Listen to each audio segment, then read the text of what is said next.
ನಮಸ್ಕಾರ ಕದಂಬ ನ್ಯೂಸ್ಗೆ ಸ್ವಾಗತ. ನಾನು ಸೋನಿಕಾ ಸುದೇಶ್. ಮೊದಲಿಗೆ ಮುಖ್ಯಾಂಶಗಳು. 69ನೇ ಕನ್ನಡ ರಾಜ್ಯೋತ್ಸವ, 105 ಸಾಧಕರಿಗೆ ಕರ್ನಾಟಕ ಸಂಭ್ರಮ, 50 ಕಾಯಕ ರತ್ನ ಪ್ರಶಸ್ತಿಗೆ ಆಯ್ಕೆ. ಕರವೇ ಜಿಲ್ಲಾಧ್ಯಕ್ಷ ಪೀಟರ್ ಚಿಟ್ಟಗುಪ್ಪ. ಸರ್ಕಾರ ರೈತರ ಜಮೀನನ್ನು ರೈತರಿಗೆ ಹಿಂದಿರುಗಿಸಬೇಕು, ಎಬಿಆರ್ಪಿ ಒತ್ತಾಯ. ಸದಸ್ಯತ್ವ ನೋಂದಣಿ ಅಭಿಯಾನದಲ್ಲಿ ತಾವೆಲ್ಲರೂ ಹಗಲಿರುಳು ದುಡಿದ ಪರಿಣಾಮ ನಮ್ಮ ಗುರಿ ತಲುಪಲು ಸಾಧ್ಯವಾಗಿದೆ. ಡಾ. ಶೈಲೇಂದರ್ ಬೆಲ್ದಾಳೆ. ಸುದ್ದಿಯ ವಿವರಗಳು. ಪೂಜೆ ಡಾ. ಚನ್ನಬಸವ ಪಟ್ಟದೇವರ ಜಿಲ್ಲಾ ರಂಗಮಂದಿರದಲ್ಲಿ ಇದೇ ತಿಂಗಳಿನ 21ರಂದು ಬೆಳಗ್ಗೆ 11 ಗಂಟೆಗೆ 69ನೇ ಕರ್ನಾಟಕ ರಾಜ್ಯೋತ್ಸವ ಕರ್ನಾಟಕ ಸಂಭ್ರಮ 50 ಜಿಲ್ಲಾ ಮಟ್ಟದ ಕಾಯಕ ರತ್ನ ಪ್ರಶಸ್ತಿಗೆ 106 ಜನರಿಗೆ ಆಯ್ಕೆ ಮಾಡಲಾಗಿದೆ.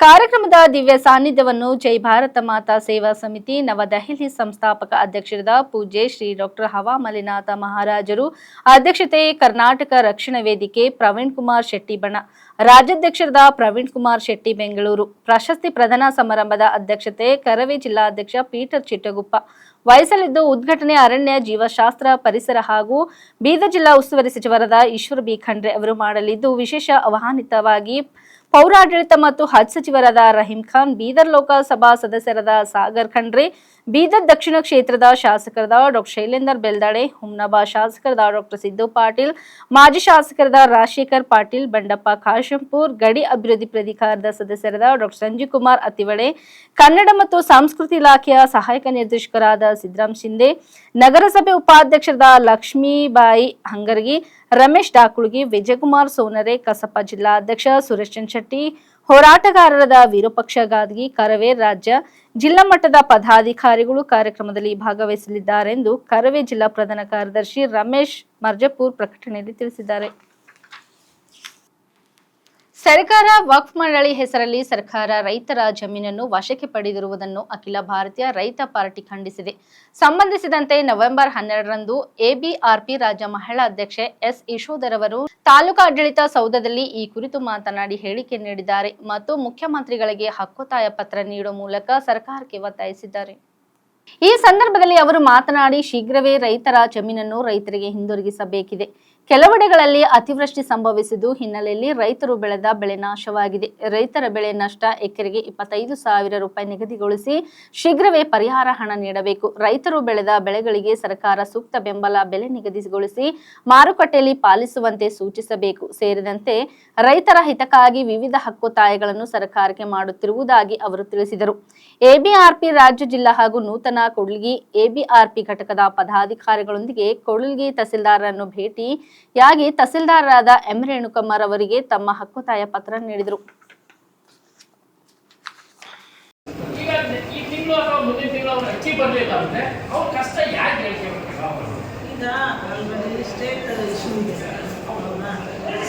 ಮತ್ತೆ ಅವರು ಓಪನ್ ಮಾಡಲಿಕ್ಕೆ ನಮಗೆ ಕಾಲಾವಕಾಶ ಕೊಡ್ತಾರೆ. ಕೊಟ್ಟಾಗ ನಾವು ಮಾಡ್ತೀವಿ. ಮನೆ ಮನೆ ಸಮೀಕ್ಷೆ ನಮ್ಮ ಮಾಡ್ಕೊಂಡು ಯಾರು ಇನ್ಕಮ್ ಇದ್ದಾರೆ, ಏನು ಇದರಲ್ಲಿದ್ದಾರೆ ನೋಡ್ಕೊಂಡು ಮತ್ತೆ ಆನ್ ಮಾಡ್ತೀವಿ. ಖರ್ಚು ಮಾಡಿಲ್ಲ, ಸಸ್ಪೆನ್ಸಲ್ಲಿ ಇಟ್ಟಿದ್ದಾರೆ. ಸಸ್ಪೆನ್ಸಲ್ಲಿ ಇಟ್ಟಿದ್ದೀರಲ್ಲ, ಒಂದು ರಿಕ್ವೆಸ್ಟ್ ಏನಂದ್ರೆ ನಮ್ಮ ರಾಜ್ಯಾಧ್ಯಕ್ಷರ ಪರವಾಗಿ ಏನು ಬಡವರು ತುಂಬಾ ಬಡವ ರೀತಿಯಲ್ಲಿ ಕಾಡೇ ಹೋಗಿದಾರಲ್ಲ ಅವ್ರಿಗೆ ಆದಷ್ಟು ಪಡಿತರವನ್ನ ವಿತರಣೆ ಮಾಡ್ತಾರೆ. ಯಾಕಂದ್ರೆ ನಾವು ಸರ್ಕಾರದಿಂದ ನಮಗೆ ಆದೇಶ ಬರಬೇಕು ಬಂದ್ರೆ ನಾವು ಮಾಡ್ಕೊಡ್ಬೋದು. ಯಾಕಂದ್ರೆ ಅದನ್ನೇ ಅವಲಂಬಿತರಾಗಿರೋದು ಇದ್ದಾರೆ. ಅವ್ರನ್ನೇ ಕಾಡು ಹೋಗಿ ಅಂತಂದ್ರೆ ಪಾಪ ಅವರಿಗೆ ತುಂಬಾ ಕಷ್ಟ. ಈಗ ಕೆಜಿ ಮಾಡಿದ್ರೆ ಇನ್ನೂ ತೊಂದರೆ ಅನುಭವಿಸ್ತಾ ಇದ್ದಾರೆ. ಹಾಗಾಗಿ ಅದನ್ನ ಸ್ವಲ್ಪ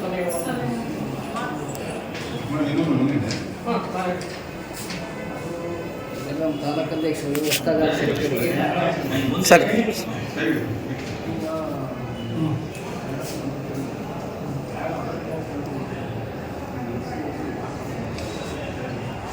ವಿಡಿಯೋ ಮಾಡೋದು.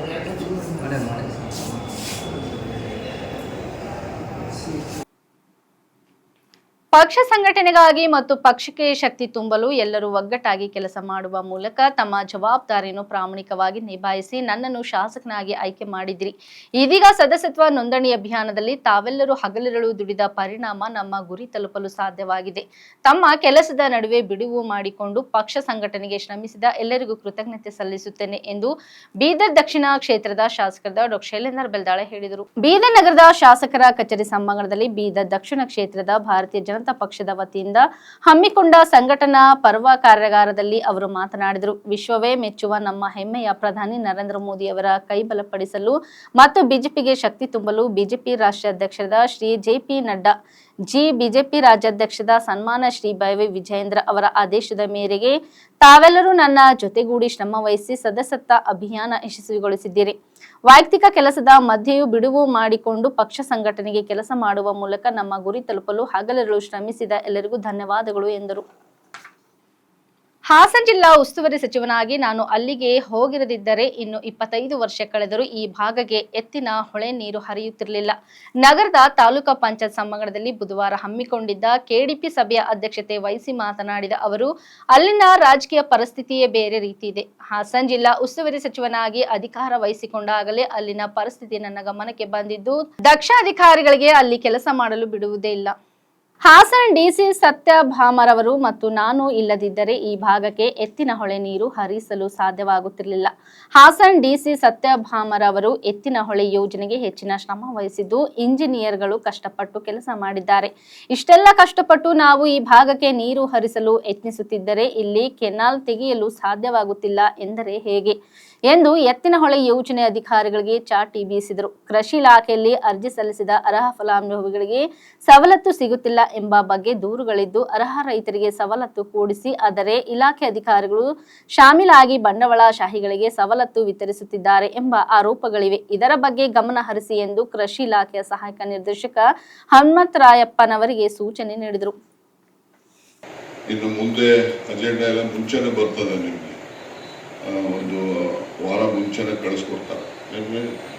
ಒಂದು ವಾರ ಮುಂಚೆನೆ ಕಳಿಸ್ತಾರೆ. ನೀವು ಅದನ್ನೆಲ್ಲ ಕೂಡ ಅಧ್ಯಯನ ಮಾಡಿಕೊಂಡು ಅದರಲ್ಲಿ ಏನಾದರೂ ಲೋಪಗಳು ಇರ್ತಕ್ಕಂಥದ್ದನ್ನು ಸಭೆಯಲ್ಲಿ ಪರಿಣಾಮಕಾರಿಯಾಗಿ ಹೇಳ್ತಕ್ಕಂಥದ್ದಕ್ಕೆ ನೀವು ಸ್ವತಂತ್ರರಿರ್ತೀರಿ. ನಾವು ಕೂಡ ಆ ರೀತಿಯ ಸಭೆಗಳಲ್ಲಿ ಹೆಚ್ಚು ಭಾಗವಹಿಸಬೇಕು. ಸಕ್ರಿಯವಾಗಿ ಜನರ ಸಮಸ್ಯೆಗಳನ್ನು ಅಧಿಕಾರಿಗಳ ಗಮನಕ್ಕೆ ತರಬೇಕು.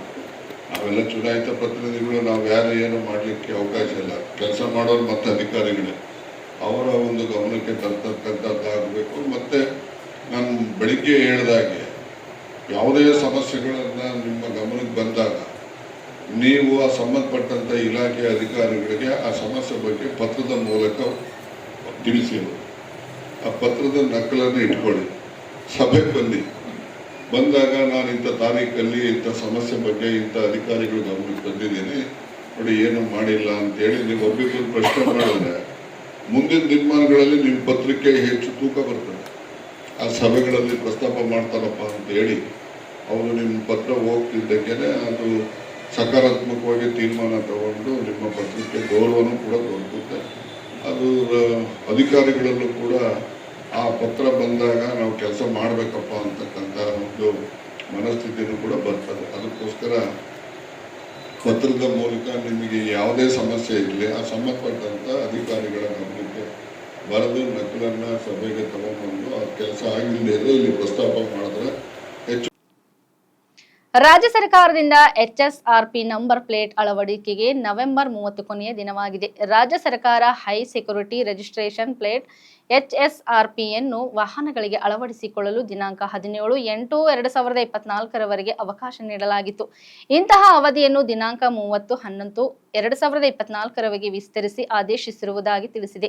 ಈ ಆದೇಶವು ದಿನಾಂಕ 17/8/2023 ಹೊರಡಿಸಿದಂತೆ ಅಧಿಸೂಚನೆಯ ನಿಯಮಗಳಿಗೆ ಒಳಪಟ್ಟಿರುವುದಾಗಿ ಸಾರಿಗೆ ಇಲಾಖೆಯ ಸರ್ಕಾರದ ಅಧೀನ ಕಾರ್ಯದರ್ಶಿ ಅಧಿಸೂಚನೆಯಲ್ಲಿ ತಿಳಿಸಿದ್ದಾರೆ.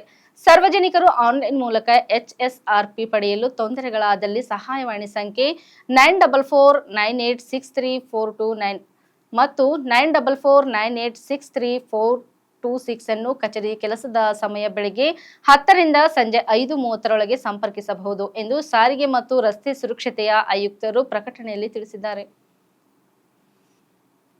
ಇಲ್ಲಿವರೆಗೆ ಸುದ್ದಿ ಕೊಟ್ಟಿದ್ದು ನಾನು ಸೋನಿಕಾ ಸುದೇಶ್. ಮುಂದಿನ ಸುದ್ದಿಯೊಂದಿಗೆ ಮತ್ತೆ ಭೇಟಿಯಾಗೋಣ. ವಂದನೆಗಳು.